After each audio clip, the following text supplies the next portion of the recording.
Preface. How did we get here?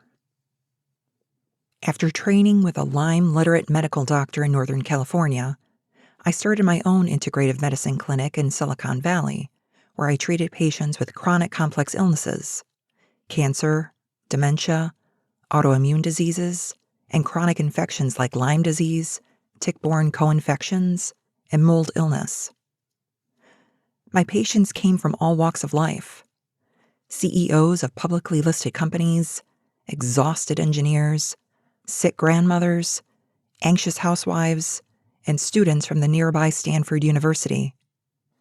Many of them had been to see physicians at Mayo Clinic, Mass Gen, Stanford Health, and UCSF, and still did not know what was really wrong with their health.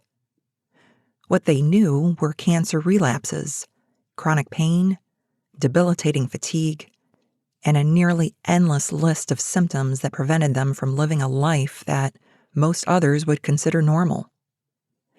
In many ways, I was sort of a doctor of last resort for them. I used a wide toolkit of treatments that I was licensed and had trained for. Everything from prescription pharmaceuticals and biologics to herbs, nutrition, lifestyle medicine, as well as cutting-edge treatments like intravenous therapies, ozone therapy, regenerative therapies, and bioidentical hormone therapies, among others.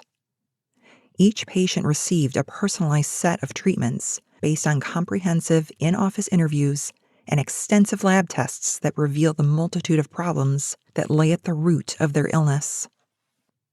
Most patients who were compliant got better, but for a subset of patients, particularly those with chronic pain and suffering, it was a much slower road to recovery. With these folks, it was a bitter dance. They would feel better, then fail to tolerate the treatments and lapse into a depressive, suffering state. It was 2 steps forward and 1 back. As a naturopathic physician and a patient who had recovered from chronic fatigue syndrome, myalgic encephalomyelitis, I knew that I needed to take a different approach to patient care. I knew from both my personal experience and the mind-body medicine training at naturopathic medical school that health is governed not just by physical mechanisms within the body, but that both mental and spiritual health play equally, if not even more important roles in influencing the cellular processes that determine health. I will discuss more about the mechanisms for this strong influence as we journey through this book. Hence, I was interested in learning about what happened before these patients got ill. As patients opened up to me about their lives, I learned that buried within every chronically ill patient is a reservoir of heavy emotional baggage. For some, this was baggage that was consciously brewed and nurtured over years and even decades, now spilling into and compounding their everyday misery. For others, these emotions have been suppressed, locked away in an abandoned castle deep within their unconscious minds with the key thrown away. Many of these patients were angry and irritable, like a volcano threatening to erupt every now and then at innocent folks who have nothing whatsoever to do with the emotions that were poking at their hearts. When asked about their emotions, or what was bothering them inside, denial ruled the day. They always pointed to someone or something recent, including the disease that was blamed for their misery, just never really the true culprit. And so I tried to find methods to help all these patients. Although I had trained in counseling, biofeedback, and homeopathy as part of my naturopathic medical curriculum, I did not find these modalities adequate for what I was trying to achieve with my patients. Counseling can be helpful at the beginning when a patient is unconscious about their emotional baggage. The problem with counseling is that it offers no real solution. Once patients identify their emotion and the source of it, e.g., a parental relationship, they tend to carry the topic like an identity instead of letting it go. This actually reinforces their one-sided view on why things went wrong and how they are the victim, unable and sometimes unwilling to move on. I was not interested in creating or reinforcing victims. I wanted to empower people to set themselves free. Biofeedback is great at calming individuals down and improving heart rate variability, which helps with anxiety and cardiac function, but it does little beyond that. It also kept people obsessed with and reliant on their devices, losing the entire meaning and the big picture of what we're really trying to achieve. I wanted something that would resolve the problem, not a crutch. Homeopathy required lengthy interview times and often trials and errors. It can work for simple, singular issues, but one remedy is rarely the answer to the slew of emotions and behaviors that result from the complicated interaction of ancestral, interpersonal, and social relations that govern the human world. It also meant that people never really learned the lessons of why they were suffering. I wanted an approach that would involve patients in their own healing process, one that would help them understand why they feel the emotions that they do and how they can help themselves. And through this process, learn their own strength and triumph over adversity. At the same time, this felt like a personal journey. My own health history, the basis of why I became a naturopathic physician, also demanded closure.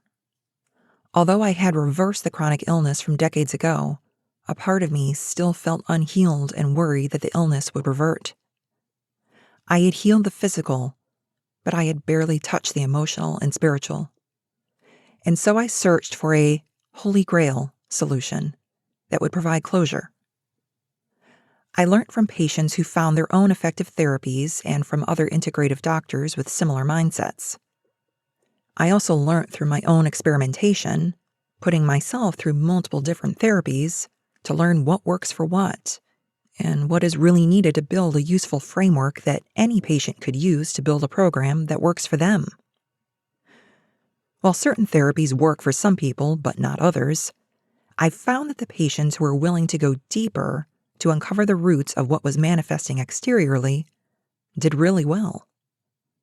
In fact, I noticed that once patients acknowledged and started healing the deep emotional wounds within them, whatever treatments we were doing to support them physically worked even better.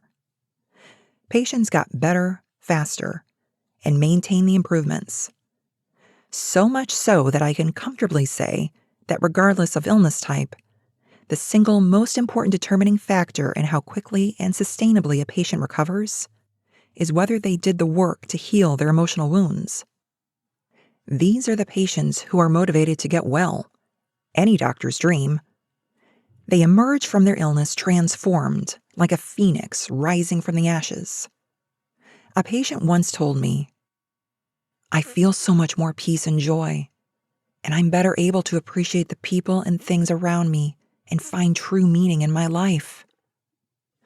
You have no idea how happy that made me. Now, this is not to say that emotional healing is the only thing that's necessary to recover from cancer or any other chronic illness. It's still really important to get the treatments done. Healing your emotions is not a substitute for medical treatments. What I'm really saying is that addressing your emotional wounds is one thing that only you can do for yourself. No one else can do it for you. That will make a huge difference to the outcome of your illness, if not your life altogether. Plus, your doctor and all the people around you will be much happier, I promise. This program, thus, is the brainchild of my efforts to empower suffering patients with the tools and techniques to address these deep emotional wounds, release them, and set themselves free. So if you're finally ready to take back ownership of your health and stop looking to other people to get you healthy and happy again, then come along with me. With love, Snowy Tan, ND, FAAMFM, FMCP-M.